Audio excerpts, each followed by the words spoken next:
talvez tudo que a gente saiba sobre o universo seja uma ilusão da nossa micro-realidade. Porque a nossa teoria de formação de galáxias ainda é um tanto rudimentar. Ela tem muitas lacunas. Quais são as maiores questões, assim, que hoje a física tenta descobrir? Mistérios que a gente não tem resposta ainda e a gente tá procurando. A matéria escura e energia escura. Se em algum momento a gente descobrir que elas não existem ou que elas são coisas completamente diferentes do que a gente imagina, a gente vai ter que reformular toda a nossa teoria de evolução do universo. Isso não te causa uma angústia, assim, de certa forma? Ver que o universo é tão grande que a gente não tem as respostas pra essas coisas, assim? Quando a gente estuda a geometria do universo, a gente tem possibilidades de um universo finito. Vai se apagando aos poucos. O que tem dentro do buraco negro, assim? É complicado falar. Eu acho que...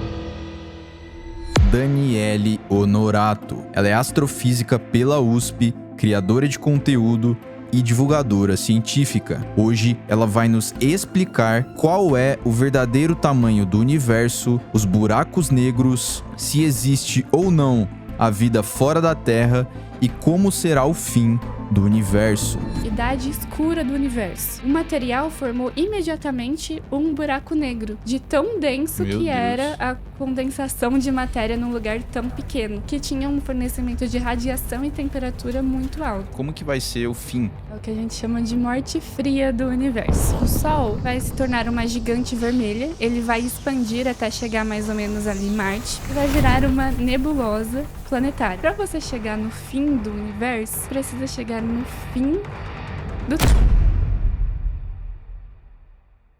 Obrigado, Daniele, por ter vindo aí. Ai, eu que agradeço o convite.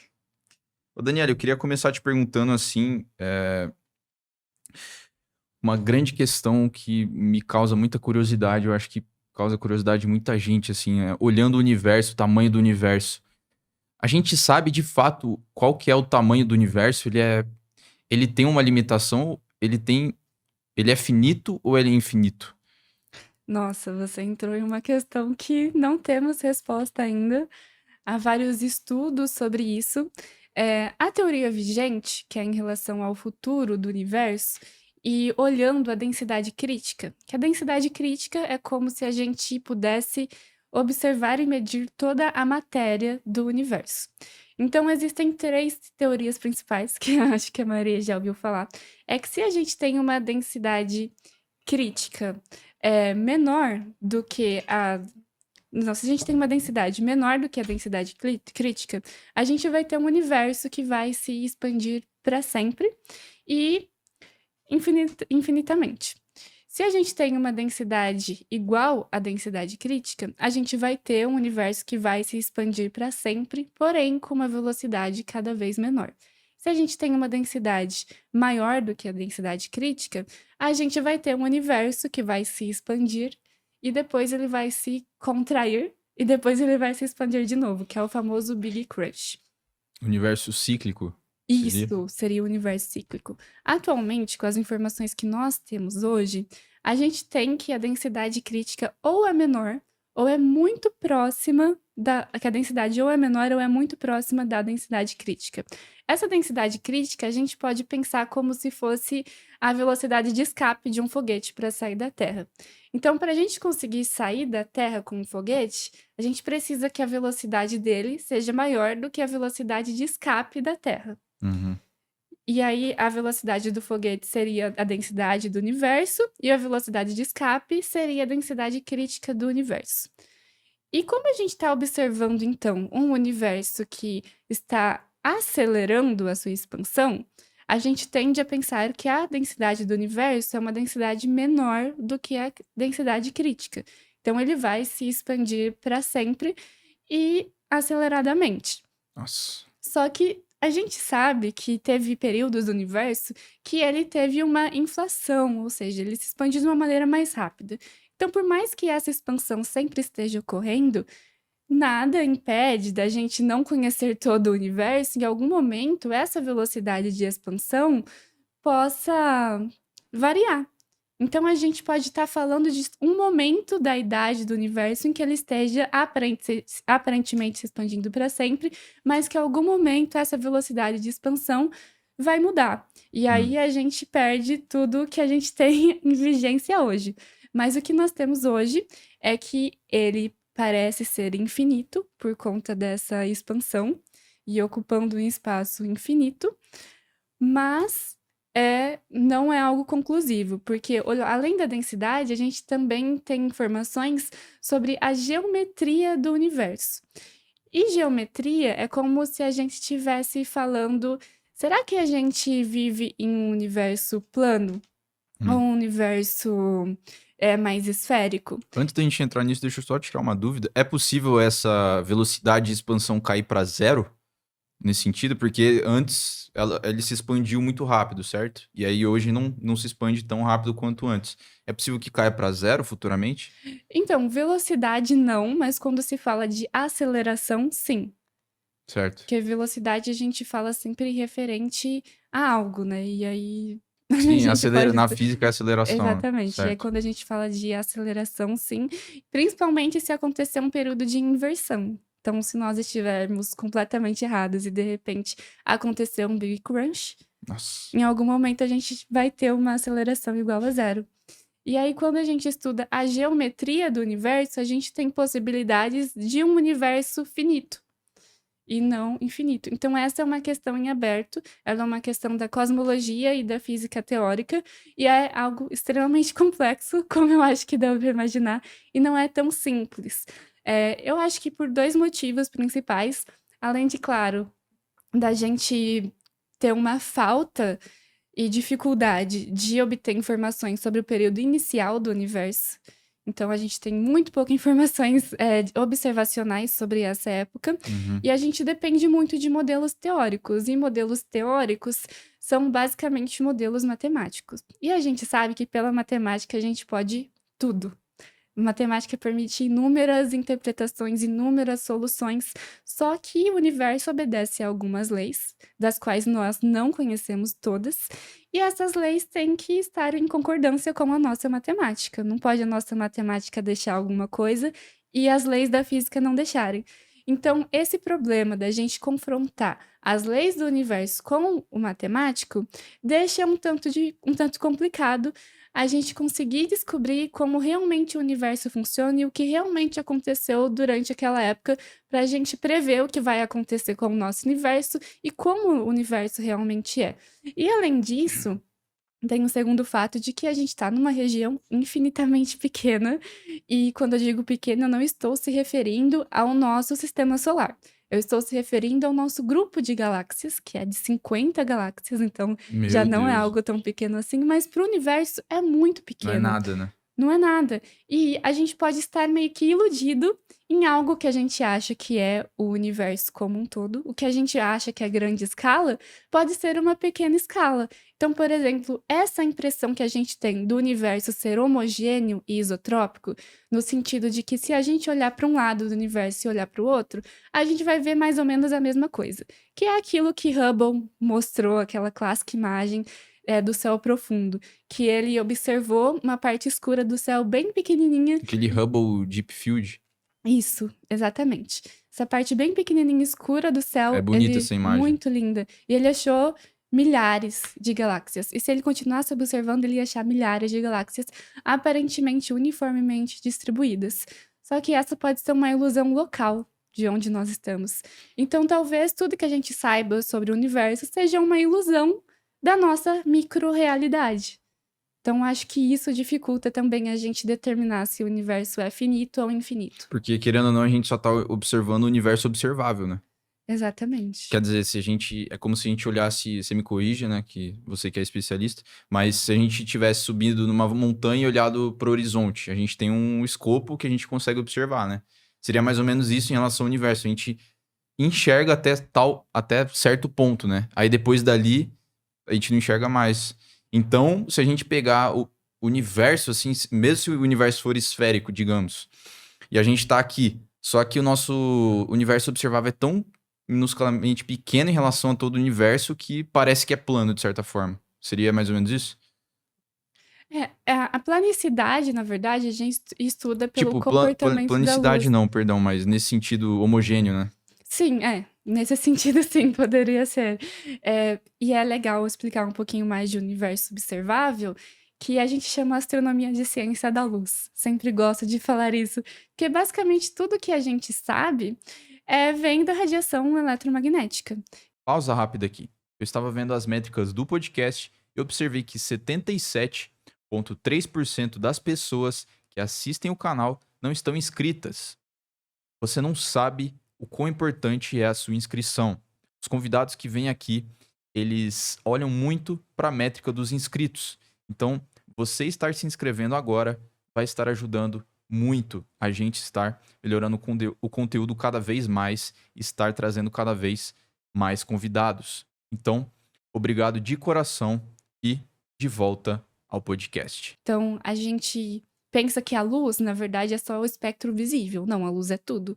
A luz é rádio, micro-ondas, ultravioleta, e é basicamente isso que a gente estuda. Todas as informações que a gente tem sobre os astros vêm do espectro eletromagnético. E as outras informações são muito pequenas. Por quê? Porque são forças da natureza muito mais fracas. Então, elas são muito corrompidas e sofrem muitas perturbações. Por exemplo, quanto tempo a gente demorou para identificar ondas gravitacionais? A gravidade é a força mais fraca da natureza. Por mais que ela seja Tipo, ele tem um grande alcance, esse alcance vai caindo muito rapidamente e se torna quase imperceptível. Então, a gente está muito dependente da radiação eletromagnética. E a gente tem um problema hoje, que tem coisas muito importantes que não emitem radiação eletromagnética, como, por exemplo, a matéria escura, que torna muito difícil dela ser estudada. Mas, enfim, voltando para o universo observável, a gente tem uma época onde os fótons estavam presos, como se eles tivessem uma neblina, que é a parte que a gente chama de idade escura do universo. Então, os fótons não conseguiam viajar. O que significa isso? Que o universo não era iluminado. Os elétrons livres do hidrogênio brigavam o tempo inteiro com os fótons e deixavam eles presos ali, como se fosse uma neblina mesmo.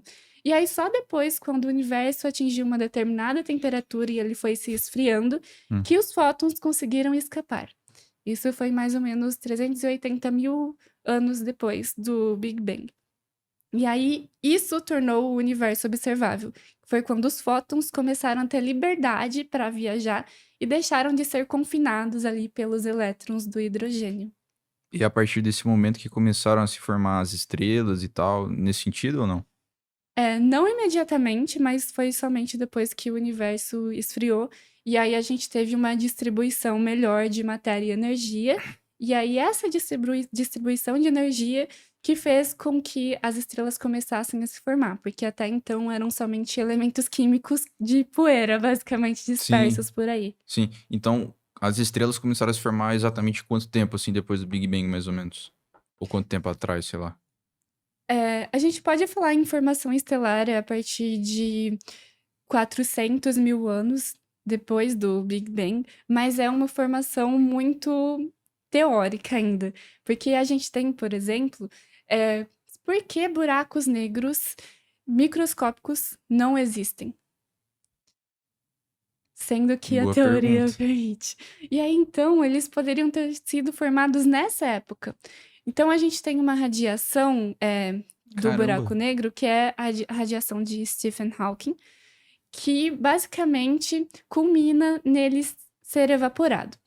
Então, conforme ele vai agregando matéria e ganhando energia, também ganhando muitas vezes velocidade, ele vai perdendo energia térmica. E essa energia térmica emite radiação. E tem partículas que conseguem fugir dali, no limite da singularidade. E essa partícula que foge acaba também roubando um pouco de massa dele. Então, durante o tempo, esse buraco negro vai evaporar, conforme a gente chama. Então, esses buracos negros microscópicos eram tão pequenos que já deu tempo deles evaporarem, e eles teriam se formados nessa época do universo. Por que somente nessa época? Porque Hoje não existem esses buraquinhos. Hoje não existe e é muito difícil haver a formação deles, tipo, é uma formação que a gente chama de formação primordial, assim como os super buracos negros. Nos primórdios do universo, né? Exatamente, porque eles precisam de condições extremamente drásticas e Bizarras. bizarras para serem formadas. Hoje, nenhuma estrela é capaz de conseguir formar um buraco negro do tamanho do buraco negro da Via Láctea. Sagitários A lá. Isso, é impossível. E aí é diferente a formação de buracos negros estelares para buracos negros supermassivos. Então, quando o universo ainda era pequenininho, digamos assim, eles tinham essa condição ideal. A temperatura também era mais alta, tinham mais colisões ali o tempo inteiro, muita radiação. Então, esse ambiente inóspito a nós permitiu a formação de coisas bizarras, como os buracos negros supermassivos e os buracos negros microscópicos. A gente tem ideia de como surgiram esses buracos negros supermassivos? A ideia é justamente essa, de que quando o universo era muito novo, as coisas estavam extremamente densas e a distribuição de matéria, né, estava ainda sendo feita, Sim, então tinha sim. muita coisa muito concentrada, então a gente Era tinha como se as estrelas fossem muito mais densas na época, tipo, fazendo só um exemplo assim ou não? Como que seria isso? Sim, sim. E muitas vezes nem chegou a se formar estrela. O material formou imediatamente um buraco negro, de tão denso Meu que era Deus. a condensação de matéria num lugar tão pequeno. E a gente nunca mais vai ter essas condições no nosso universo. E é impossível também ter uma estrela que gera esse tipo de buraco negro. Então, a formação desses buracos negros é explicada dessa forma, que é uma formação primordial nessa época do universo que era extremamente denso e que tinha um fornecimento de radiação e temperatura muito alta. Então hoje a gente não surgem novas galáxias, então. Ou surgem, porque teoricamente uma galáxia depende de um buraco negro supermassivo no centro, né? Sim, essa é uma afirmação também um pouco que a gente tem cuidado de se fazer. Espera-se que toda galáxia tenha um buraco negro supermassivo no centro, mas a gente pode, em algum momento, observar galáxias que não têm um buraco negro supermassivo. Por quê? Porque a nossa teoria de formação de galáxias ainda é um tanto rudimentar, ela tem muitas lacunas. Inclusive, é por isso que o James Webb encontrou uma galáxia que é mais velha do que o próprio universo. Mas não é porque ela é mais velha realmente do que o próprio universo. É porque, segundo a nossa teoria de galáxias, apontou essa idade. E apontou essa idade errada porque essa teoria está errada. Isso nós já sabíamos há um bom tempo. Mas é essa teoria que está errada ou é a teoria da idade do universo? Não, é a teoria de formação de galáxias, que nós Certo. sabemos que está errado e que há muito tempo a gente vem procurando concentrar. E é por isso também que a gente tem esse cuidado em falar que toda galáxia tem um buraco negro, porque a nossa teoria de galáxias ainda não está tão bem formulada. Mas até o momento, sim, toda galáxia tem um buraco negro. E sobre novas formações de galáxias, nós temos novas formações de galáxias, principalmente por colisões. A nossa galáxia está colidindo, né, aos poucos com a galáxia de Andrômeda, que é a nossa galáxia satélite. E aí, no futuro, elas vão se juntar, formar uma só, e o buraco negro central da nossa galáxia vai se juntar com o buraco negro central de Andrômeda. E aí nós teremos uma nova galáxia. Inclusive, a nossa galáxia é uma galáxia de terceira geração. Ou seja, vieram duas galáxias antes da nossa. Então, o universo está o Em que tempo sentido você inteiro. fala? Duas galáxias antigas deram origem à nossa. E a gente descobre isso pelo enriquecimento Elas se químico. colidiram, no caso. Sim, se Entendi. colidiram e pelo enriquecimento químico que a gente descobre isso. Então, por exemplo, as galáxias muito antigas, elas têm que ter elementos muito antigos. Então, por exemplo, basicamente hidrogênio e hélio. Você não pode ter elementos muito mais pesados do que isso, porque elas necessitariam de uma idade muito mais avançada para produzir esses elementos. Sim. Meu Deus, cara. Mas assim, você olhando pra isso, olha o tamanho do universo e todas essas coisas assim, isso não te causa uma angústia assim, de certa forma, ver que o universo é tão grande que a gente não tem as respostas pra essas coisas assim? Sabe, uma parada assim? Ou isso te dá mais ânimo de viver, de certa forma, te dá uma curiosidade, assim? Ah, eu nunca tive esse desconforto, mas eu entendo as pessoas que têm. É que eu acho que a minha maneira de pensar é um pouco diferente. Porque quando eu me enxergo pequeno, ao invés de me sentir, tipo, sem utilidade ou vulnerável, eu me sinto com mais liberdade. Porque pensa, eu sou tão pequena que a única coisa que eu devo me importar é aproveitar a minha vida, sabe? Então, do que vai adiantar? A gente tem uma vida tão pequena. Qual o problema do universo ser desconhecido pra gente? Qual o problema do universo ser grande? Pra mim é uma sensação mais de liberdade. Também tem uma frase de Einstein que eu gosto muito, que é que o universo de cada um é do tamanho do seu saber. Inclusive, tá essa frase na minha bio do Instagram, e ela significa muito pra mim, porque, na minha opinião, você só consegue enxergar aquilo que você conhece. Sim, Porque o nosso cérebro vai sempre buscando padrões e, enfim, então se você não conhece, aquilo não existe pra você. Então, você ter a noção, a dimensão do quão grande o universo é, significa que essa dimensão existe dentro de você. Então, existe algo muito grande, que muitas vezes pode ser o conhecimento, dentro de você. Então, sim. isso é algo prazeroso e que, de certa forma, é um orgulho você ter essa dimensão de imensidão do universo. Cada pessoa vai ter uma noção diferente sobre o quão grande o universo é. Eu acho que isso é libertador e, de certa forma, até massageia o nosso ego. Caramba, uma visão bem otimista, né? Mas e você tem uma visão diferente? Pô, eu olho esse universo gigantesco, me causa bastante angústia, assim, de certa forma, né? Porque não porque eu penso que nós deveríamos ser especiais e todo esse papo, assim, mas a realidade é que a nossa vida não importa, né? Pro universo. O universo pouco se importa com a gente. E olhando essas questões, quer dizer, a gente tá falando aqui que buracos negros supermassivos foram, nasceram, assim, né? No começo do universo, ali, nos primórdios do universo. Quer dizer, a gente nem sabe como que surgiu o universo e todas essas questões, né? Por que que as estrelas giram em torno de buracos negros e tal, tem a teoria da relatividade e tal, mas por quê, né? E é muito louco, cara, se observar tudo isso. A evolução do universo, em certa forma, a produção dos elementos químicos das próprias estrelas, né? Tipo assim, elementos mais, elas começam a fazer a fusão ali, não sei dizer ao certo, mas com as coisas mais simples e depois vai evoluindo. Então, assim, são muitas questões, a gente nunca. Provavelmente muitas questões assim a gente não vai ter resposta, né? Isso não te causa um sofrimento, assim, de certa forma? Eu acho que o sofrimento maior para o cientista é você não ter nenhuma pergunta a mais para fazer. Sim, Porque sim. essa é a graça é descobrir algo novo.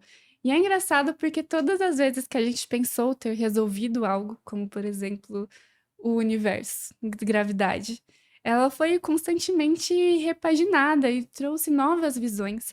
Por exemplo, Newton, quando descreveu a gravidade, todo mundo pensou que era aquilo, porque funcionava perfeitamente bem para tudo na Terra. Então pensou que era algo já resolvido.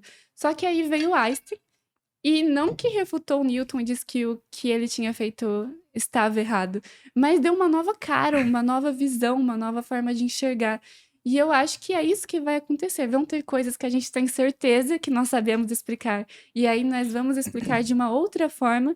E vão ter coisas que a gente vai fazer perguntas infinitamente e talvez a humanidade não vai ter tempo suficiente de descobrir as respostas. E eu acho que isso é muito mais angustiante, você não ter perguntas do que você ter Não ter a não ter resposta. as respostas. Puxando esse gancho, ô Daniela, tipo assim, quais são as maiores questões, assim, que hoje a física tenta descobrir nesse sentido? Mistérios que a gente não tem resposta ainda e a gente tá procurando. É, do que vem na cabeça de todo mundo, né, a matéria escura e energia escura, que elas estão intimamente ligadas a tudo que a gente sabe no universo. A base do modelo cosmológico depende delas. Então, se em algum momento a gente descobrir que elas não existem ou que elas são coisas completamente diferentes do que que a gente imagina, a gente vai ter que reformular toda a nossa teoria de evolução do universo, de formação do universo e a maneira com que a gente enxerga o universo hoje. Fora isso, também tem a questão da física quântica, que ela precisa entrar em ressonância com a teoria gravitacional. Sim. Então, a gente tem um grandíssimo problema, porque nós temos 3 forças da natureza bem implementadas e que estão de acordo entre si, mas a gente tem uma gravidade que parece não conversar com as outras. Parece que é cada uma de um universo paralelo diferente, digamos assim. Então, a gente precisa dessa união das leis da natureza, das forças da natureza, para a gente conseguir descobrir os outros mistérios do universo, como, por exemplo, o que tem dentro de um buraco negro e como realmente era a singularidade do Big Bang. Porque não era muito diferente da singularidade de um buraco negro. E essa falta de informações e abertura para tantas Sim. interpretações do que é a singularidade faz, por exemplo, a gente viajar por várias coisas de ficção científica, do tipo, será que o buraco negro é um portal ou um buraco de minhoca para um outro Qual que é universo? seu palpite, assim? Sua opinião pessoal nesse sentido? O que tem dentro do buraco negro, assim? Ai, é complicado falar. Eu acho que é vácuo quântico, O na que é minha isso? humilde opinião. É algo onde as leis da física entram em colapso.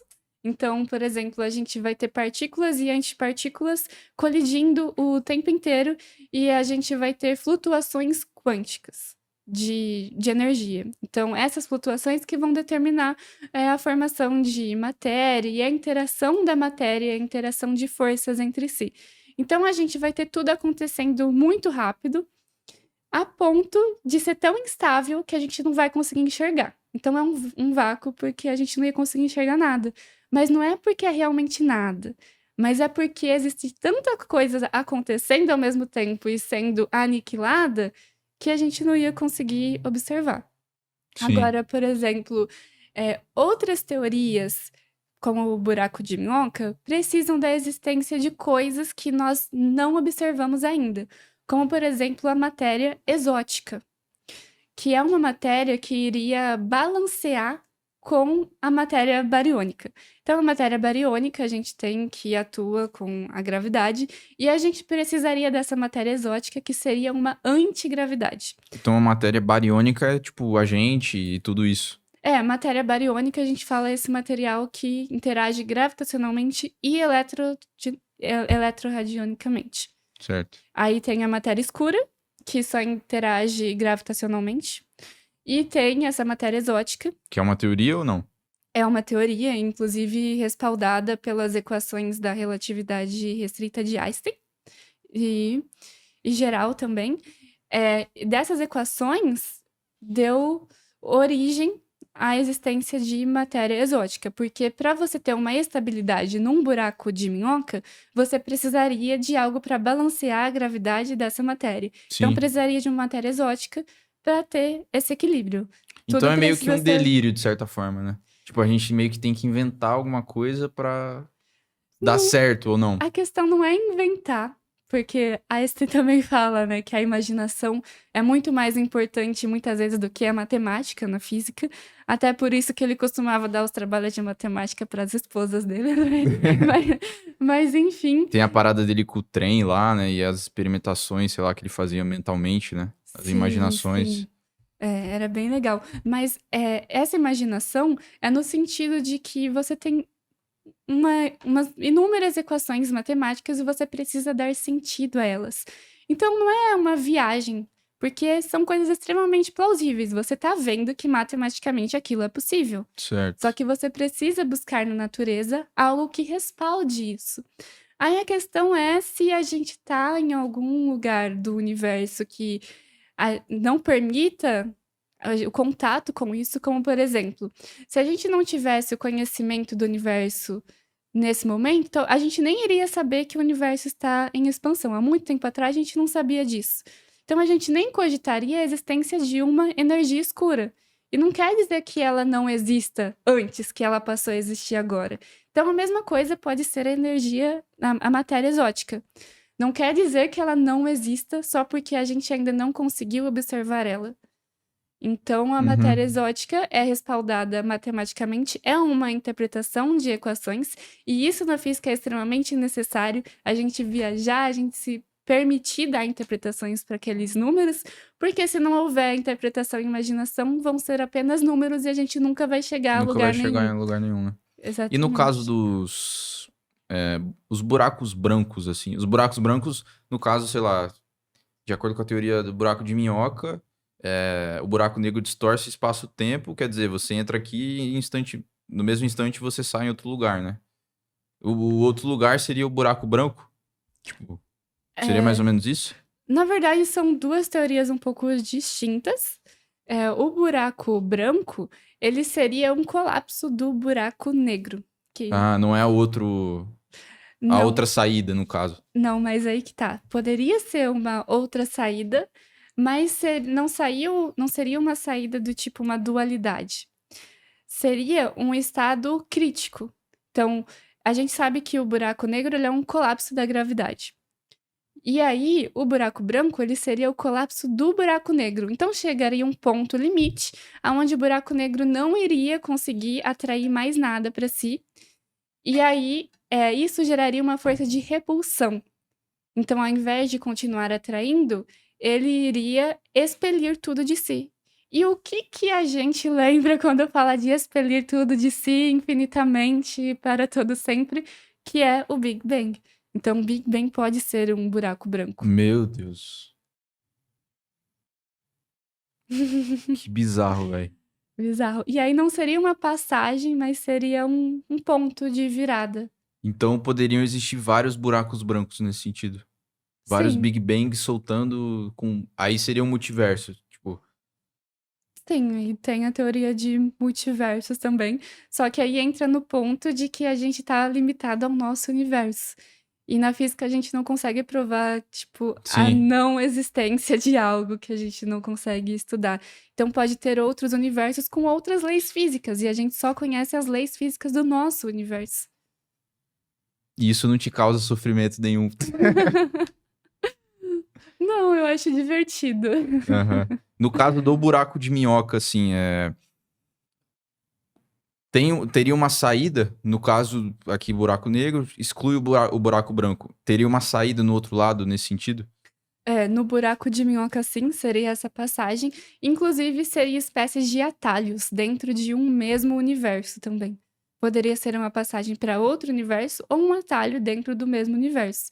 Sim. E aí, tudo vai depender da teoria, dentro da teoria quântica gravitacional, que é de onde muitos desses buracos de minhoca estão baseados, existem várias teorias de como o espaço-tempo se comporta, de como funciona a distribuição de matéria nesses lugares, principalmente essa questão que eu falei do vácuo quântico, de como essas partículas e antipartículas surgem e se aniquilam. Existem várias teorias, mas vou falar aqui apenas de uma, e ela também precisaria da existência dessa.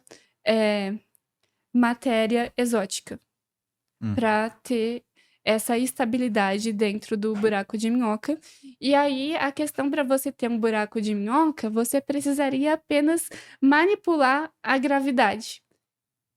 Então, com alguma nave, com uma Sim. Uma engenharia. tecnologia muito Exatamente. avançada, né? E aí você poderia fazer buracos de minhocas em qualquer é, estado crítico. Então, por exemplo, você não precisaria ir para um buraco negro. Você poderia criar uma mini singularidade dentro de qualquer lugar para conseguir manipular a gravidade e fazer um buraco de minhoca.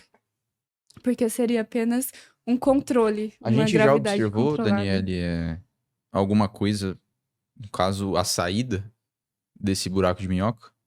Ou não teria como observar daqui? Não, a gente não chegou nem perto de conhecer um buraco de minhoca. Então, não, eu acho que a mínima coisa que parece assim com buraco de minhoca são as lentes gravitacionais. Eu vejo um pouco como buracos de minhocas, E o no, que no seria isso? sentido. As lentes gravitacionais, elas são distorções da luz. Então, por exemplo, você tem um objeto muito pesado no meio, e aí você está observando no meio, você tem esse objeto muito pesado e atrás uma estrela. Esse objeto muito pesado pode ser uma estrela 1 milhão de vezes mais pesada do que a estrela atrás. E aí, a luz, essa estrela que está atrás, quando for chegando em você, ela vai ser deformada pela estrela gigante que está no meio.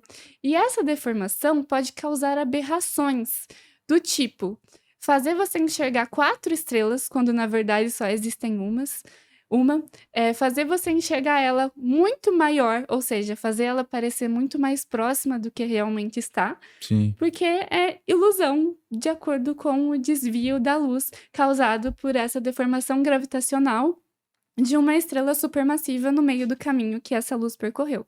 E Isso. isso acontece o tempo inteiro no universo. Então, eu acho que é meio um pouco de buraco de minhoca, porque ele está encurtando, assim, a distância visualmente, né? Interessante. E a gente olhando, observando com os telescópios, acontece isso ou seria mais apenas no olho nu mesmo? Não, acontece com com um telescópio mais profissional, porque realmente a luz é desviada. Então, tudo que você for coletar a luz, você vai sofrer esse desvio de acordo com o objeto que está ali no meio.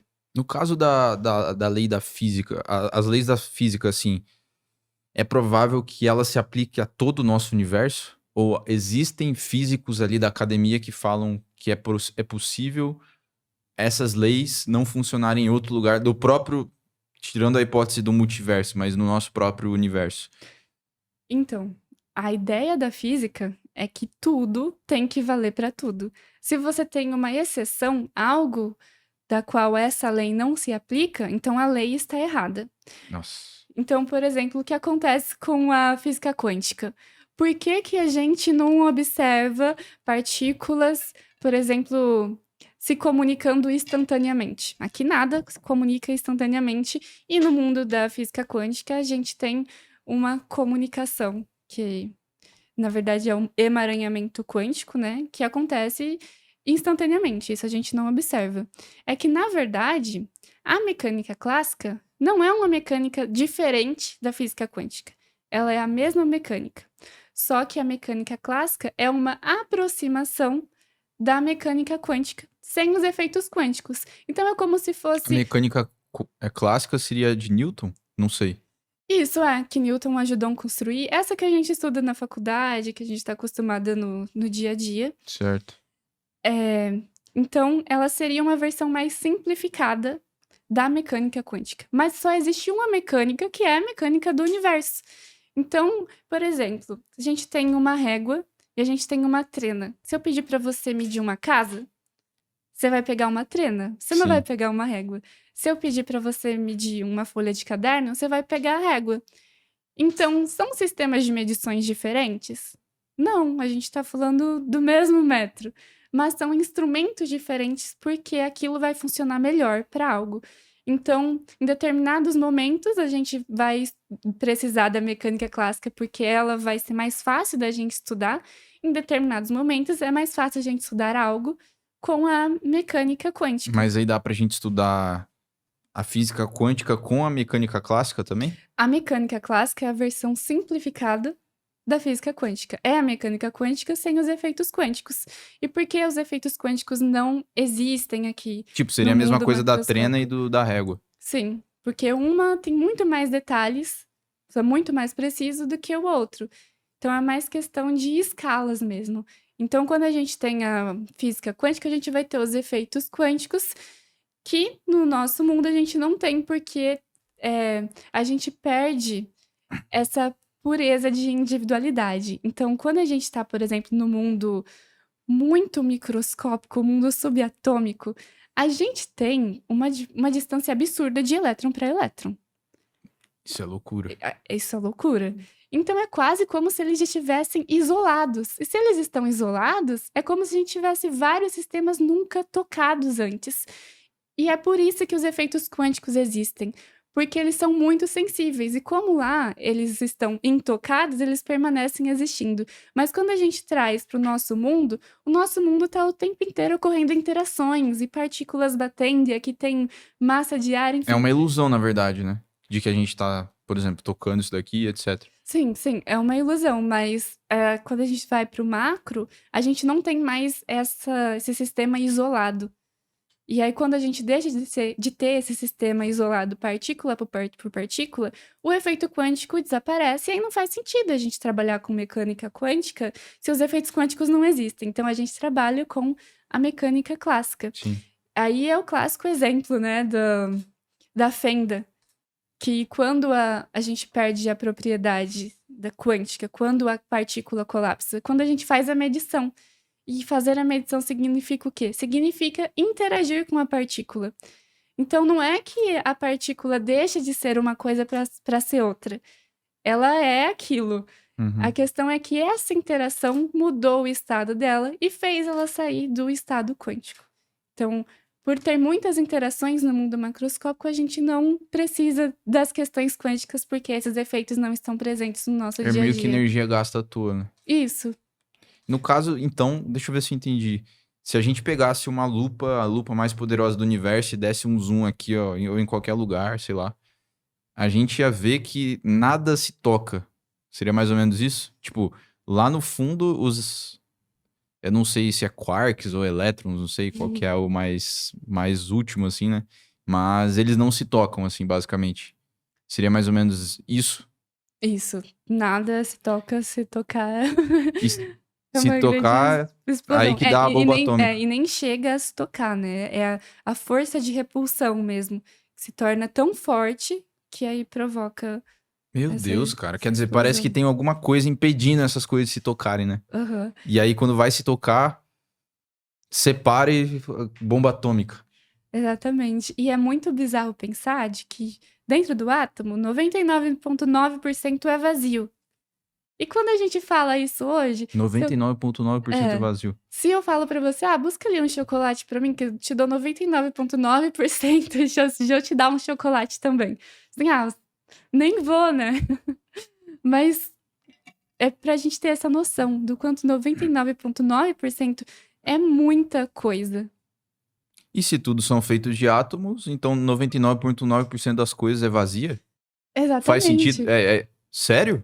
Sério, de tudo. Porque se tudo é feito por moléculas de átomos e 99,9% do átomo é vazio, então tudo é um grande vazio. E mais do que isso, tem regiões do universo, que é a maioria, que não tem átomos. A gente tem partículas subatômicas, mas um átomo em si a gente não tem. Então são regiões mais vazias ainda. Então, mesmo se tudo no universo fosse preenchido por algo, a gente teria 99,9% de vazio. Mas é muito além disso. Porque o universo é muito mais vazio do que preenchido. Se a gente for pegar, por exemplo, matéria, 5% do universo é matéria. O resto é energia e matéria escura. Meu Deus, cara. Isso não te dá sofrimento. 99,9% das coisas é vazio, velho. Tipo, literalmente isso, essa caneta que é composta de várias moléculas e átomos e etc e tal. Todos os átomos que estão aqui presentes, na verdade, são 99,9% vazios. E, na verdade, essas coisas nem estão se tocando. É É uma bizarro. ilusão, na verdade, né? De que isso aqui é uma coisa só. Tipo, isso aqui é a mesma coisa, na verdade, do que... É tão abstrato quanto, sei lá, a minha mão junto com isso aqui, né? Tipo, não sei se deu pra entender. Sim, sim. Exatamente. É uma ilusão ainda maior do que a Terra plana, né? E no caso do tempo, assim, né? O tempo, de fato, existe pra física? A gente precisa do tempo para estudar física. Sim. Mas a questão é que a gente não sabe se o tempo é algo intrínseco do universo ou não. Então, ele é uma grandeza, assim como a massa é uma grandeza? Você entende que a massa não precisa de nada para existir? Ela existe, ela é uma propriedade dos materiais. Falando fisicamente, né? Sim. Sem entrar no campo da filosofia e tal. Aí é um pouco diferente. Mas quando a gente fala de algo existir, assim, na física, a gente está falando de algo ser fundamental. Então, algo existe e não depende de nada para Que existir. foi, João? Ah, tá. Falei. Desculpa. Algo existe e não precisa de nada para existir. A questão é que o tempo, muito provavelmente, precisa de algo para existir. Ele não é algo intrínseco do universo. Então, ele seria uma consequência das interações da matéria e energia. Então, Carlo Rovelli, por exemplo, que é um dos principais cientistas hoje nesse tema, ele fala que o tempo é consequência dessas interações. Então, se não existir interação entre materiais, entre matéria e energia, não existe o tempo. Hum. E a física, ela é dual, né? Tudo que tem para um lado tem para o outro, tem positivo, tem negativo. As leis da física permanecem as mesmas se o tempo passar para trás. Nada impede do tempo passar para trás, fisicamente. Tudo iria acontecer perfeitamente como acontece. Mas por que que isso não acontece? Aí Carlo Rovelli fala que é a entropia que dita o sentido da seta do tempo. Então, o aumento da entropia do universo faz o tempo sempre passar para frente. Mas o tempo, na verdade, ele é uma ilusão causada pela interação da matéria e energia no universo. Se matéria e energia não interagirem ou não existirem, não existe o tempo. E é por isso que a gente não se fala em antes do Big Bang, que o tempo só começou a existir depois que houve a consolidação da matéria e energia, que elas se tornaram estáveis. Tá, mas o que exatamente é entropia, então? Seria a energia e a matéria juntas? Não consegui entender essa Não, parte. a entropia ela só explica o porquê o tempo só passa para frente. Certo. A entropia é, por exemplo, a gente tem massa para medir quantidade de matéria. A entropia, a gente mede quantidade de bagunça. É uma medida de quantidade de bagunça no universo. E que Então, sentido você fala? bagunça, no sentido das coisas poderem ser organizadas. Uhum. Então, por exemplo, se eu rasgo um papel no meio e falo monta, você vai conseguir montar. É uma baixa bagunça, porque você só rasgou uma vez. Então, você consegue refazer. Agora, se eu bagunçar, cortar em muitos papéis pequenininhos e falar monta, você vai ter muito mais dificuldade. Então, esse papel vai ser muito mais entrópico do que o primeiro que eu te dei. Porque esse ato de você refazer e deixar como estava antes é muito mais complicado. E aí, quando a gente fala de sistemas físicos, a gente tem sistemas que são reversíveis, ou seja, que a gente consegue voltar para o estado inicial, e tem sistemas que são irreversíveis, que a gente não consegue fazer voltar para o estado inicial. No universo, a entropia sempre aumenta, ou seja, a bagunça do universo sempre aumenta, ou seja, fica cada vez mais difícil da gente voltar para o estado inicial do universo, de organizar como ele estava. E aí a entropia, como a entropia sempre está aumentando, as interações estão acontecendo cada vez mais, o universo está cada vez mais caótico, digamos assim. Então, essa entropia faz o tempo sempre passar para frente, para a gente ter essa sensação de causalidade. Pra gente ter essa sensação? É para a experiência da matéria, de como a matéria e a energia interagem, terem esse sentido de causalidade. E essa entropia é o quê? É informação? Não, essa entropia é algo É um puramente. conceito É um abstrato. conceito para a gente conseguir medir essa quantidade de bagunça, que na Então, verdade é uma mas distribuição de energia, falando mais especificamente. tipo, a gente não sabe o porquê isso acontece, né? Aí que tá. Muitas vezes a gente se pergunta o porquê isso acontece, só que a gente tem que aprender a separar o porquê científico do Sim, porquê sim, humano. O porquê humano, ele busca um propósito. E o universo, a maioria das coisas sim. não tem propósito. O propósito é algo intrinsecamente humano. E aí o porquê científico é o porquê querendo saber como, na verdade. Sim, sim. É um porquê como. E aí, quando a gente fala de como acontece isso com a entropia, aí a gente estuda eletrodinâmica, que são coisas um pouquinho mais complicadas, mas que, na verdade, a gente só está tentando desvendar como a energia se organiza no universo. Basicamente é sobre isso. Se a gente for pegar, o Daniel, tipo assim, a coisa que move, assim, o universo, de certa forma, isso eu não tô falando de forma como, sei lá, algo divino e tal, eu quero a informação, assim, é o que comanda o universo? É a gravidade? É a entropia? O que é isso, entende? Ou é um conjunto de várias coisas que faz o universo funcionar? É um conjunto de várias coisas que faz o universo ser universo, mas tudo a gente pode resumir em energia. Energia.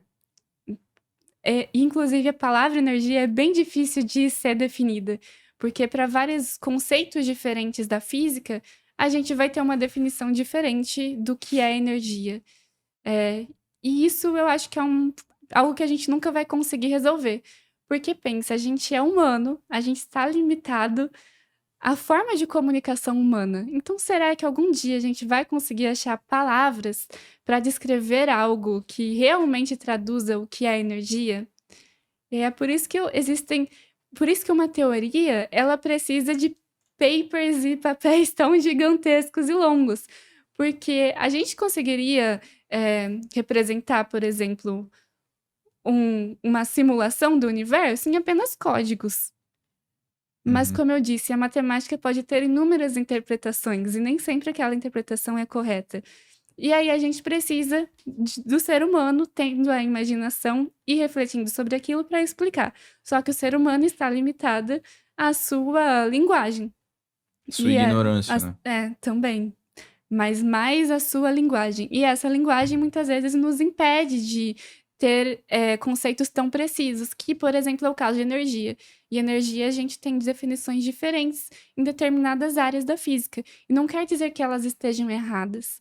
Quer dizer que a gente tem uma limitação para estudar a física, que é a nossa própria linguagem. Mas se fosse para resumir algo que dita o universo, é energia, porque energia é matéria, matéria é energia, gravidade também. O A gente tempo, fala de certa forma, é energia? não é energia, mas a energia faz o tempo existir. Se não existisse Sim, energia, não sim. existiria o tempo.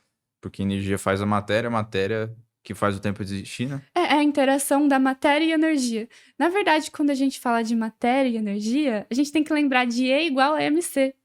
Na verdade, elas são uma mesma entidade que Einstein chama. São representações diferentes de uma mesma entidade. É igual você ter H2O. Você tem a água líquida e você tem o gelo. São a mesma coisa em estados diferentes. Então, a mesma forma é a entidade que às vezes se manifesta como matéria e às vezes se manifesta como energia. Mas a gente está falando da mesma coisa. Elas são equivalentes. É por isso que a gente consegue a conversão de E igual a mc ao quadrado. Porque é a mesma coisa. Uma vez eu vi uma entrevista do Stephen Hawking lá falando do que tinha antes do Big Bang, né? E eu não lembro exatamente se ele falou que não existia nada ou se apenas existia matéria, alguma coisa assim. O que existia antes do Big Bang, de certa... Assim, não existia nada de fato? E só passou a existir tudo a partir do Big Bang? Eu acho que essa é uma questão mais individual, porque ela entra para um campo muito especulativo. Eu acho que deixa até de ser hipótese teórica, porque, como eu disse, quando sai do nosso universo, a gente não tem base nenhuma. O que garante que o outro universo, que fora dele, as leis vão ser as mesmas? Mas no caso, antes do Big Bang, tá fora do universo? Do nosso universo? Sim, porque o Big Bang ele era uma singularidade, algo extremamente condensado, num único ponto. E esse ponto é onde estamos até agora. Esse ponto está se expandindo. Então, nós estamos dentro do Big Bang até agora. Então, falar em algo fora do Big Bang é falar em algo fora do nosso universo. Porque o universo é o Big Bang que está acontecendo Sim, ainda. sim. Aham. E aí, quando você fala de antes do Big Bang, você está num campo meramente especulativo.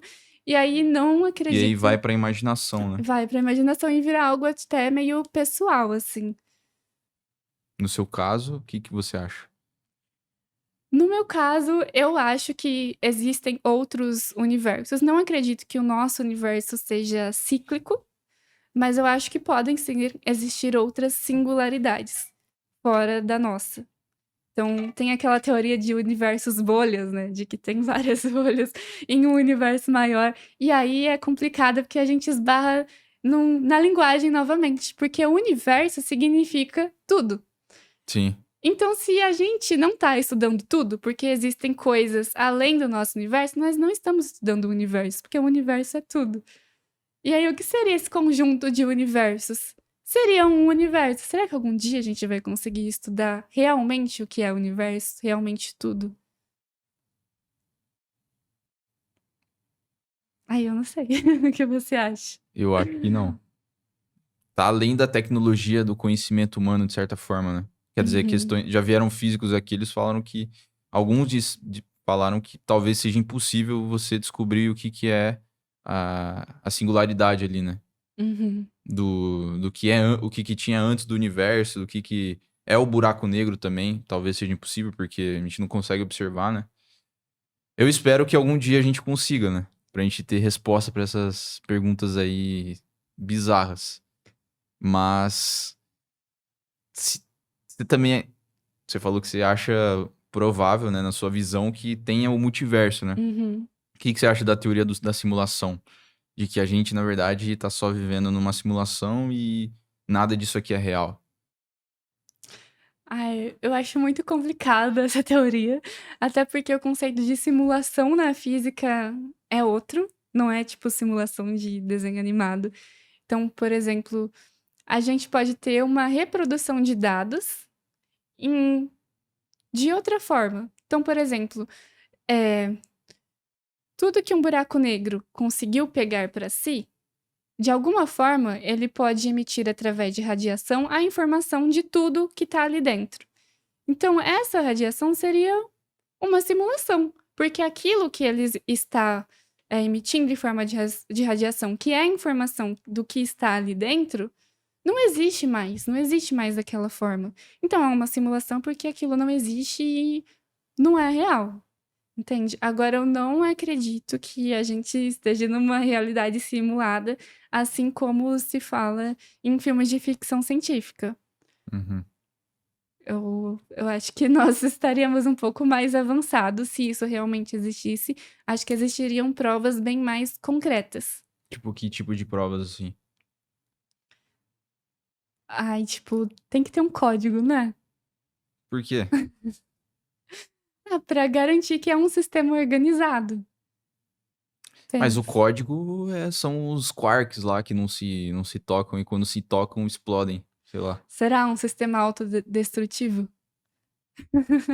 É tão provável quanto o multiverso, você não acha? Sim. Ah, não. Tá no mesmo pé. É, é. Mas eu acho que é menos provável. Sim. Meramente opinião.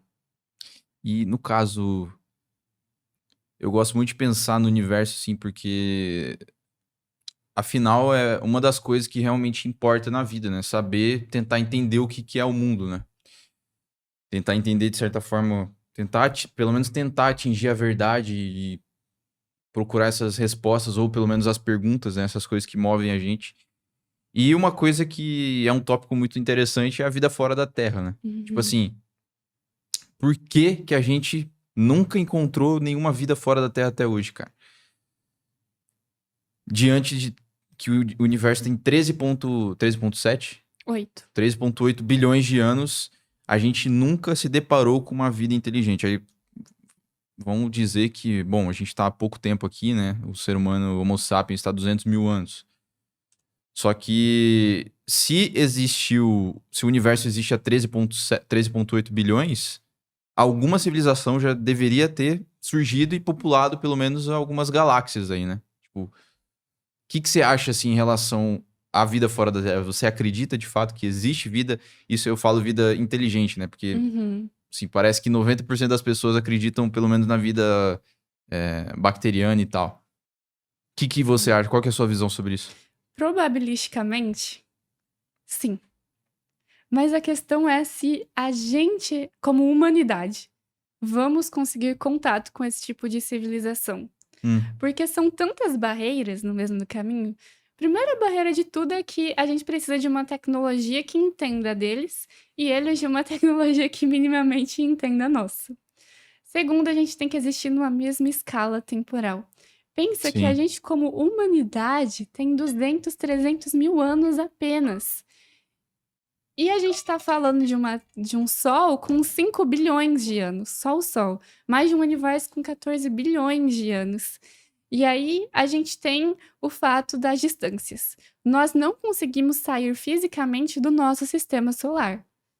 Quem dirá ir para uma estrela mais próxima? Aquela sonda lá tá. Os Voyagers. A Voyager, né? Tá, parece que perto de Plutão ou um pouco depois, né? Uma É, tá coisa um assim. pouco depois. Quer dizer, que bizarro, né? A gente não conseguiu nem sair daqui.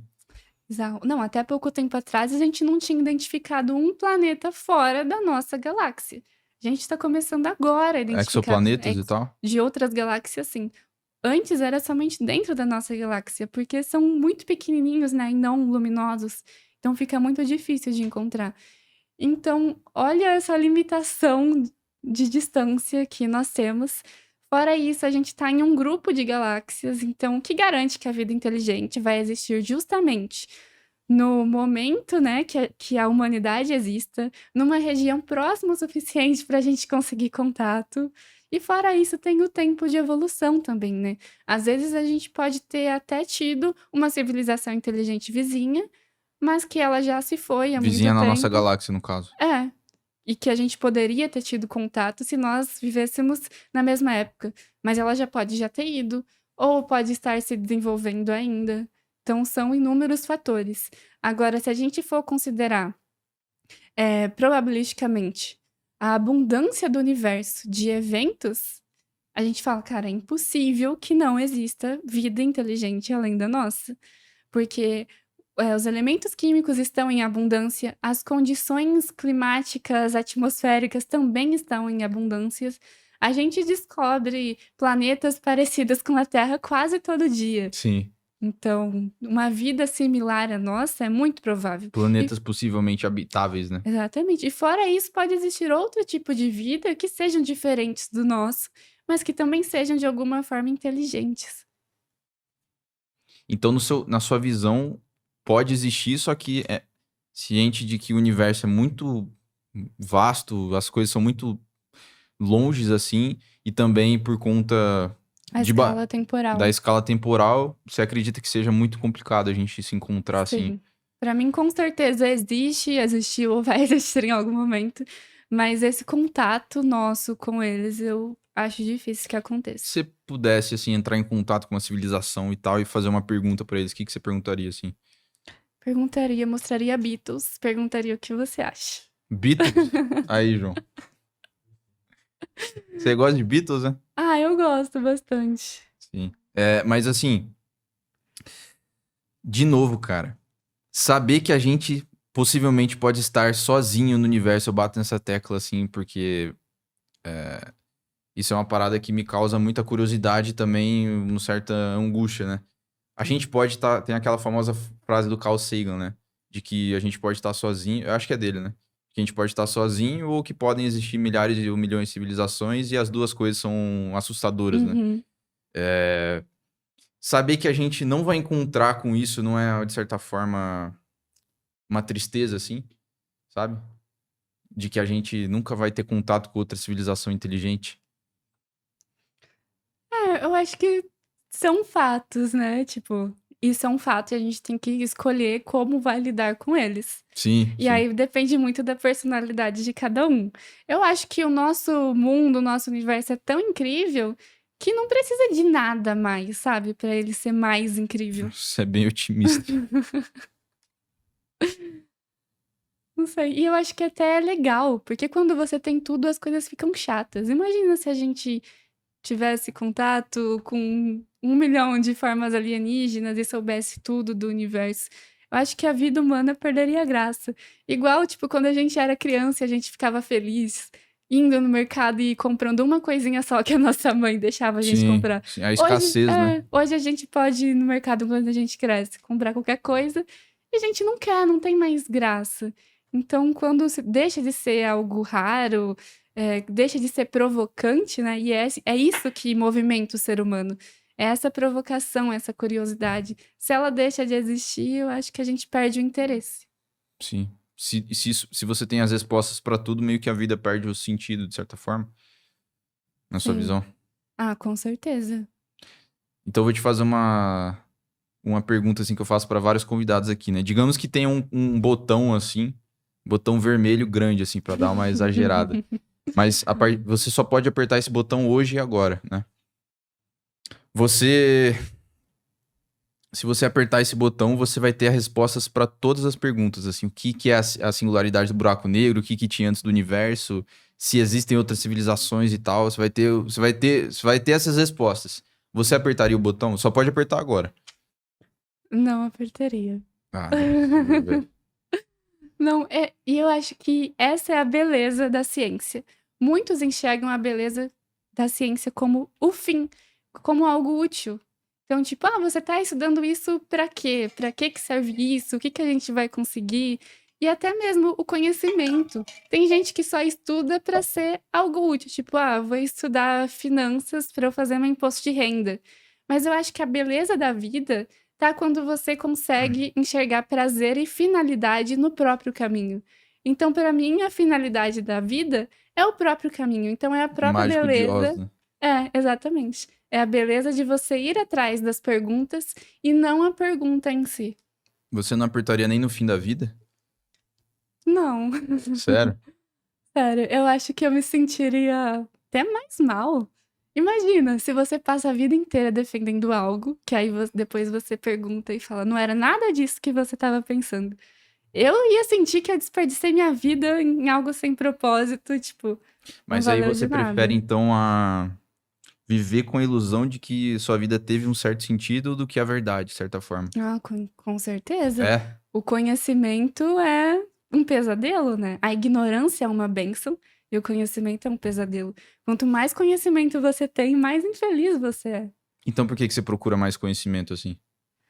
Porque não é o conhecimento com a finalidade. É o conhecimento pelo caminho, porque é prazeroso você obter conhecimento. Entendi. Entendi. Interessante. Falando assim, do que vai acontecer com o universo. Por exemplo, aqui a gente sabe que o Sol ele vai explodir, ele vai engolir a Terra, sei lá, daqui bilhões de anos. Mas e o universo, assim, como que vai ser o fim?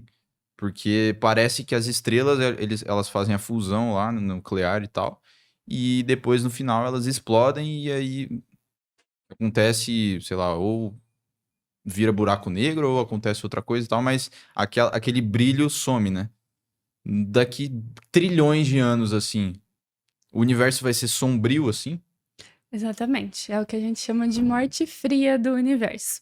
Quando a gente fala de estrelas, cada estrela vai ter um fim diferente dependendo da sua massa inicial. Então, por exemplo, o Sol, ele é uma estrela de massa mediana baixa. Então, ele vai se tornar uma gigante vermelha, ele vai expandir até chegar mais ou menos ali em Marte.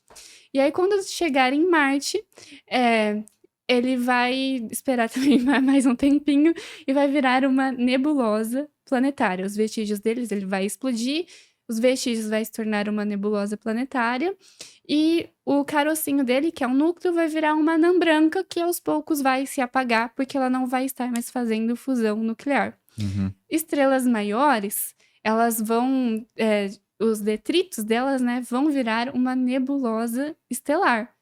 Então elas vão formar outras estrelas, porque elas têm tanto elemento químicos ali sendo formado nessa reação de explosão que vai ser uma quantidade de energia tão grande que vai formar outras estrelas. E aí essas outras estrelas podem ser grandes como ela, ou pequenas como o Sol, ou até mesmo mais, ou até mesmo menores do que o Sol. E aí estrelas com muita massa, aí a gente já vai ter um colapso.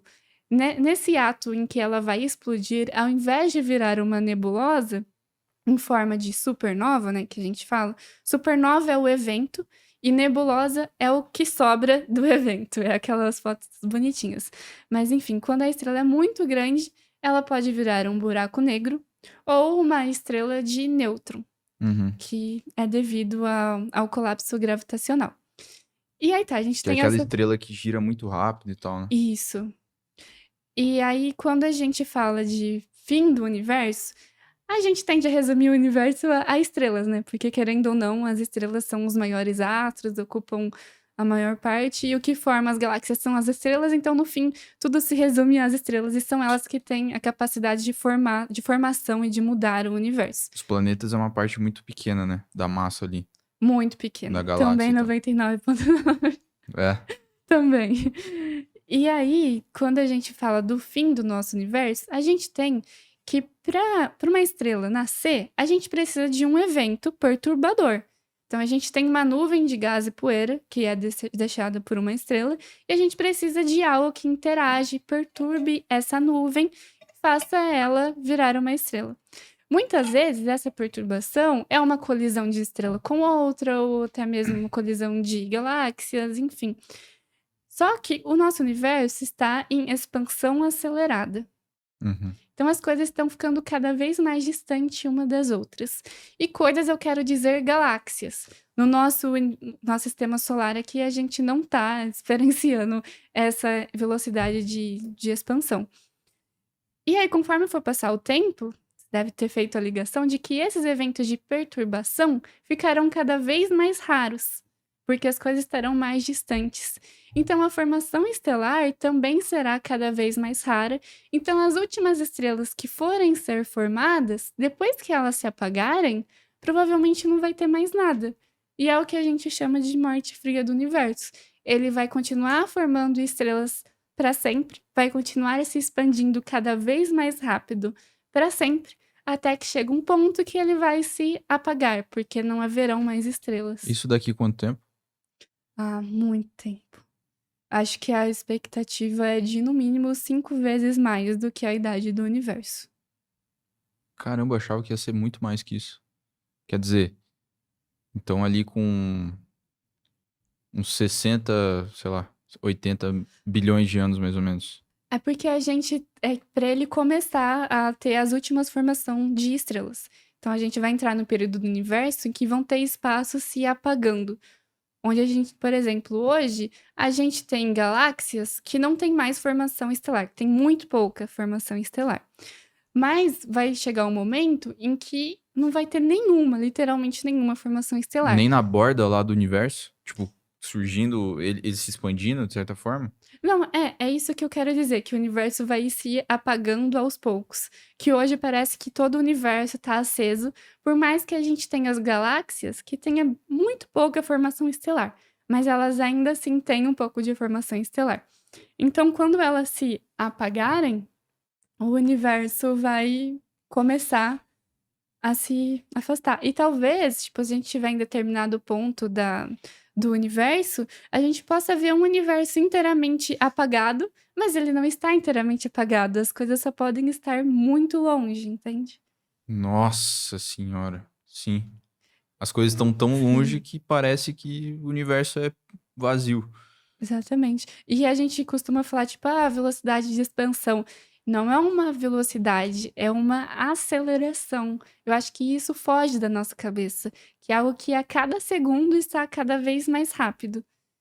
E é uma rapidez Nossa. maior do que a Cada vez velocidade tá da mais luz. rápido. Cada vez mais rápido. Entendo. E aí é uma coisa exponencial. Então, conforme mais o tempo passa, não é proporcional, igual a gente pensa, que vai somando cada vez 2 mais 2.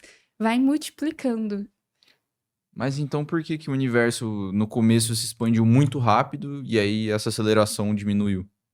Foi por causa de algo chamada inflação cósmica, que houve a separação da radiação da matéria e energia. Então, houve um desequilíbrio entre as partículas, e esse desequilíbrio fez com que o universo se expandisse aceleradamente durante um período determinado. E essa expansão rápida que fez com que a matéria e a energia se distribuíssem em filamentos. Então, quando a gente olha para o universo em larga escala, a gente vê como se fosse uma rede neural, né? Uhum. E aquilo foi devido à inflação cósmica, porque ela aconteceu de uma forma muito rápida em todos os sentidos e espalhou toda a matéria que conseguiu ali se desprender daquilo que era o Big Bang, daquilo que era a famosa sopa cósmica, que estava todas as partículas ali juntinhas. E aí ela distribuiu para o universo. Inclusive, muitos falam do ON, né? Do on? É o sinal on. Ah, sim. Porque também teve ondas mecânicas de som durante esse processo. Que houve a perturbação, obviamente, de matéria, então se há perturbação de matéria, também há som. E aí, essa perturbação, essa distribuição de energia formou os filamentos, que são os filamentos onde se formaram as galáxias, enfim. No caso, o universo está se expandindo, mas a minha dúvida é a seguinte agora. Ele está se expandindo e, basicamente, sei lá, as coisas mais estão se afastando e mudando a distância, ou está criando matéria também ao mesmo tempo? Ou a matéria toda já foi criada? Não, toda a matéria que tá aqui, é a que tá aqui, Não está sendo criada mais não está matéria sendo nessa criada. expansão. Não. O que existe muitas vezes é a conversão, porque, como eu disse, matéria e energia são a mesma entidade. Então, muitas vezes a gente presencia isso no nosso dia a dia mesmo, né? Matéria e energia, enfim. A gente queima, por exemplo, madeira, consegue calor, energia térmica. Isso já é uma simples conversão muito baixa. No universo é coisas mais estratosféricas, mas enfim, dá para entender. E você perguntou para onde o universo está se expandindo? Como? Não, era essa a dúvida, porque você falou das estrelas, né? Que algum dia elas vão. Vai virar um universo sombrio e tal, porque Uhum. todas as estrelas vão chegar naquele processo. Aí eu pensei, puta, mas não se criam novas estrelas, então, com essa expansão do universo, né? Não, não. Se Tudo já foi cria. criado. É, tecnicamente sim. Se criam estrelas novas com o material das estrelas antigas. E aí, por exemplo, eu posso pegar um hidrogênio e transformar em hélio. Mas eu não continuo tendo hidrogênio, entende? Eu Sim, precisei deixar sim. de ter o hidrogênio para ter o hélio. Tudo se transforma, né, no caso. Exatamente. E quando a gente fala de expansão, a gente não tem uma expansão, digamos que em pequena escala. Então, aqui no sistema solar, nós não temos. A gente fala de expansão quando estamos observando galáxias e até mesmo aglomerados de galáxias. Por exemplo, nós e Andrômeda não estamos nos afastando, nós estamos nos aproximando. Então, quando a gente fala de expansão, nós estamos falando nessa escala mais macro, Bem macro, né? bem macro. No caso, se a gente chegar no fim do universo, tipo, todo mundo faz essa pergunta, né? Mas o que vai ter uma barreira invisível ali? Tipo, você vai conseguir passar a mão se você tivesse lá? Todo mundo pergunta isso de fim do universo, como se o universo tivesse uma barreira. Mas pensa, para você chegar no fim do universo, você precisa chegar no fim do tempo. Tá, mas digamos que a gente esteja lá. Se você Que colocasse o braço assim, pra fora do universo, você ia bater assim? Ia ser uma parede? Como que ia ser isso? não ia ter uma parede, porque tudo é feito de algo. Até o vácuo não é o vácuo. O nada não existe. Não existe. Então, você falar do nada, como você vai colocar a mão do nada? Você vai sentir o quê? Mas seria uma parede, então. Não seria uma parede, porque a parede explica a existência de algo. A parede é algo. E aí, para você existir e sentir as outras coisas, você precisa que a outra também existe. Não, Se sim. algo não existe, você não vai sentir nada e você não vai ver. Mas eu Porque a falo. partir do momento que você vê e sentir, aquilo existe. Sim, mas eu falo no sentido de que, por exemplo, aqui tá o universo expandindo e tal, e digamos que você se teleporte pra cá e o universo ainda não se expandiu pra cá disso, né? Se você aqui ainda é o universo, aqui ainda existe o espaço, aqui não é nada, né? Então, se o nada não existe, você vai tentar alcançar ele e não vai chegar lá. Tipo, vai ser a parede aqui, de certa forma, né? Do espaço que já existe. Mas aí depois o universo já vai se expandir e a parede já vai estar aqui, né? E aí vai. Tipo, Se for olhar por esse lado é o que faz mais sentido. Mas não seria uma parede. sim, seria Seria. alguma coisa lá. Mas É, o é, espaço estaria limitado até aquele ponto. E o tempo também, né? sim. Mas aí, será que você teria noção dessa limitação? Você não teria. Não? Não, porque a partir do momento que você coloca a mão, tipo, algo vai estar sendo criado, o tempo vai ter se passado e aquele espaço também vai ter sido criado junto com o tempo. Sim, mas aí na hipótese de que a gente não não venceu essa barreira, né, que a gente tá colocando aqui. Mas se a gente fosse o rei do espaço, o rei do tempo e tentasse tocar lá, entende? Seria uma barreira invisível, talvez. Tipo, nesse sentido, né? É, é. Acho Não, tô que viajando aqui, né, sei não, lá. sim, é porque para você enxergar algo, você precisa interagir, Sim. entende? Para você enxergar o que tem numa sala, você acende a luz. O que que é acender a luz? Jogar fótons. Ou então jogar algo contra para fazer barulho, ouvir o som. Agora, se não tem algo para você interagir, não tem algo para você saber que existe. Porque você conseguir saber que algo existe, conseguir ver, enxergar de alguma forma, você precisa que essa coisa exista. Então, se ela não existe, você não vai ter a consciência que ela não existe. Que Sim. você não tenha não consciência, você só tenha consciência. Entende o que eu quero dizer? Entendo, entendo. É complicado. É. Olhando toda essa complexidade que é o universo e as coisas, por mais que são caóticas, parece que existe uma ordem nisso, né? Quer dizer, é o que a gente estava falando antes, né? A ciência explica o como, né? E não o porquê. Então, se eu pego essa caneta aqui e jogo, a ciência vai dizer que é a gravidade e tal da Terra, né? Mas agora ela não vai explicar o porquê essa gravidade atua sobre a caneta. Uhum, E por que que houve o início do universo ao invés de não existir nada, sei lá. Poderia não existir nada, mas existe alguma coisa, uhum, certo? Da mesma forma, estrelas giram em torno de galáxias, de buracos negros nas galáxias e tal. Tipo assim, você acredita em um Deus? E isso eu pergunto, não um Deus pessoal, né? Um Deus da Bíblia, um Deus de religiões e tal, mas sim um Deus. Essa potência do universo, informação. Como que você vê isso, sabe? Ai, eu acho que o ser humano gosta muito de se sentir, digamos, especial, e é confortável a gente pensar que as coisas são perfeitas. Mas a verdade é que o universo está muito longe de ser perfeito. Então, quando a gente pega e estuda a física, a gente vê que os modelos matemáticos, eles são modelos.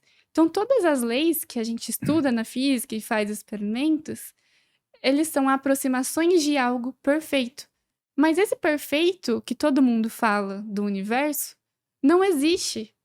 São apenas aproximações. Não, o Então, perfeito não existe, mas que nem eu falei, existe o caos, né? Quer sim. dizer, a gente tem sorte de estar na Terra e ela ser habitável e tal, mas por mais que existe o caos, as coisas funcionam de certa forma, entendeu? Se você dá o zoom máximo lá e vê os quarks e os elétrons, tenta se juntar a eles, explode por algum motivo. Uhum. A gente não consegue explicar o porquê.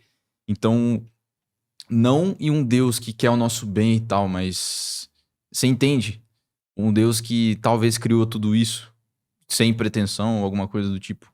Não que ele é do bem, sabe? Porque Entendi. como que você vai explicar o que não dá pra explicar? Sim, realmente. É porque eu acho que essa ideia que as pessoas têm do universo de algo divino e que a divindade sempre foi muito ligada à perfeição. Então Ah, é a sim. ideia de tipo que o universo funciona perfeitamente. Do tipo, ai, olha o nosso sistema solar, como é perfeitinho. Não é nada Não é, né? perfeitinho. Primeiro, a gente não sabe realmente o que vai acontecer daqui um segundo. A gente torce para as coisas permanecerem como estão. Agora, a gente não tem muita garantia disso, porque a gente está em um sistema mais controlado, calmo, mas a gente não tem o controle de todas as variáveis para saber realmente o que acontece. E todas essas equações que a gente pensa ser perfeitas, na verdade, para cada coisinha que a gente for trabalhar, a gente vai precisar de ajustes, porque a gente não vive em um mundo isolado. Então, são tantas variáveis que influenciam umas sobre as outras que tudo se torna caótico. Quando eu digo caótico, não é só bagunçado, mas como algo impossível de você realmente prever o futuro. Sim. E aí eu acho que essa ideia de perfeição do universo acaba se perdendo, pelo menos pra mim. E aí quando a gente fala de Deus, pra mim, por que que a gente não pode chamar Deus, tipo, de acaso, de probabilidade, tipo Carl Mas existe Sagan? alguma coisa ali, né? Mas Entende? que coisa? Você acha que precisa de algo maior para poder ter dado o impulso? Mas aí que tá, não é esse viés de que Deus é algo maior e de, tipo, é alguma coisa, pode ser informação, entende? Tipo, Uhum, é alguma coisa que faz as coisas funcionarem, porque senão, por que que alguma coisa ia existir? Aí você fala que uhum. pode ser o acaso, mas Mas o acaso também é algo muito metafísico, né? Também não é a palavra certa. sim, Mas enfim, tem. você não acredita, tipo assim, em nenhum tipo de, nem nessa informação, assim, de certa forma. Você acha que tudo é o acaso e a gente tá aqui só pelo acaso mesmo, nesse sentido? Eu acho que é inútil a gente tentar ficar procurando um começo, assim. Que a gente não pode antecipar a pergunta, porque essa é uma pergunta sem fim. A gente acaba naquilo, né? Ai, termina no Big Bang. Ah, mas e quem criou o Big Bang? Quem fez o Big Bang acontecer? Mas aí, quem fez essa coisa que fez o Big Bang acontecer? Entende? Então, por que Sim, a gente não é o infinito, antecipa? né? Por que a gente não antecipa essa pergunta e aceita que vai chegar um momento que vai ser algo aleatório ou que sempre existiu, ou algo que a gente não vai ter resposta? Porque se a gente ficar perguntando, tentar achar algo fundamental que vai criar tudo e todo o resto, a gente pode aceitar isso em qualquer parte do caminho, porque a gente pode ficar fazendo essa pergunta infinitamente. Sim. É, mas é gostoso conversar sobre isso, né? Sim, sim. Tipo, não é prático no dia a dia, mas é uma das questões que move as pessoas, né, de certa Sim, forma. sim. É interessante mesmo. É, inclusive, ponto da filosofia durante todos os anos, desde a história da humanidade, né? É, exatamente. E assim, ciente de que na sua. Então, você não acredita em Deus, certo? V- É, Certo, né? sim. No caso, você acha então que a vida tem sentido, já que a gente tá aqui por mero acaso? A vida ter um sentido é um sentido pra quem? Entende? Eu acho que a vida tem sentido quando você enxerga um sentido nela. Mas você não precisa de um sentido pra vida acontecer, pra vida existir. Entende? Sim, mas você precisa de um sentido pra levantar todos os dias e fazer alguma Sim, sim. coisa, Se né? for olhar por esse lado, a experiência humana, obviamente, vai muito além do que as coisas físicas. A gente tem um corpo humano muito mais complexo. Então, por exemplo, Shakespeare falava mais coisas entre o céu e a terra do que sonha a nossa vã filosofia. E o ser humano precisa disso, precisa dessas questões mais filosóficas. Ele é um ser sociável. E é por isso que ele é diferente dos outros seres também. Porque ele consegue pensar além da matéria, além daquilo que ele vê. Senão ele não teria feito coisas tão grandiosas, né? Sim. Então, nesse sentido, falando do bem-estar humano, de você ter uma qualidade de vida, sim, pra mim é super importante você enxergar um sentido na sua vida. Só que eu acho que a gente tem que ter bem separado que a nossa vida é em relação à nossa perspectiva e não a uma perspectiva, tipo, Absoluta. de algo maior, assim. Mas então, olha aqui, ó. Se a vida não tem sentido por si só, certo? É, porque Deus não existe, não existe uma regra absoluta, etc. Você só vai preencher isso com um sentido. Só que você só tá preenchendo com um sentido pra suprimir essa falta de sentido que não existe Hum, e se sentir melhor. Quer dizer, o seu sentido, o sentido que a gente cria não faz também sentido, certo? certo. Mas é que é algo como se fosse algo paliativo também, né? De que forma E se fala? que é válido. Tem coisas que nós fazemos para sentirmos prazer. Por Sim, exemplo, por que você vai jogar futebol sexta-feira à tarde? Porque você gosta. Não precisa ter sentido. Você não precisa ter algo muito grande para fazer aquilo que você gosta. sim. E principalmente quando você sabe que algo vai te fazer bem, é um motivo a mais, por mais que aquilo seja fútil. Tem gente que gosta de pintar revista de desenho, sabe? Vários Infantil. adultos, exato. E, Sim. tipo, não tem um fim prático. Mas se de alguma forma aquilo deixa ela bem, não precisa ter sentido. É aquilo de você pode não ser prático às vezes, e isso é muito bom. No caso, você é bem otimista. Eu queria te perguntar em relação a. há também a morte em si, né? Quer dizer, a gente falou sobre o fim do universo, é certeza que a gente vai morrer algum dia. Você, como não acredita em um Deus e não tem nenhuma religião, você pensa sobre a morte? Você tem medo da morte, assim? Você tem medo de morrer, mas... E não ter ainda aproveitado a vida? Eu acho que se você tem esse medo de morrer sem ter aproveitado a vida, significa que você tá fazendo algo errado agora, não é? Por que que você não tá aproveitando a vida agora? Hum. Entende? Por que que a sua vida não tá valendo a pena? Então isso é algo que você tem que mudar pra você estar de bem com a sua vida e conseguir aproveitar ela. Porque a gente pensa: eu vou aproveitar a minha vida quando eu fizer tal viagem, quando eu conquistar tal coisa. E não é bem assim, porque tem coisas que a gente sempre sonhou, que a gente conseguiu e que depois se tornou só mais algo corriqueiro do nosso dia a dia. E não foi aquilo que fez a nossa vida valer a pena, que fez a gente aproveitar a vida. Então, aproveitar a vida é mais um estado mental do que necessariamente coisas que você vai fazendo um checklist. O que é pra você, então, aproveitar a vida da melhor forma? Aproveitar a vida pra mim é você estar bem consigo mesmo.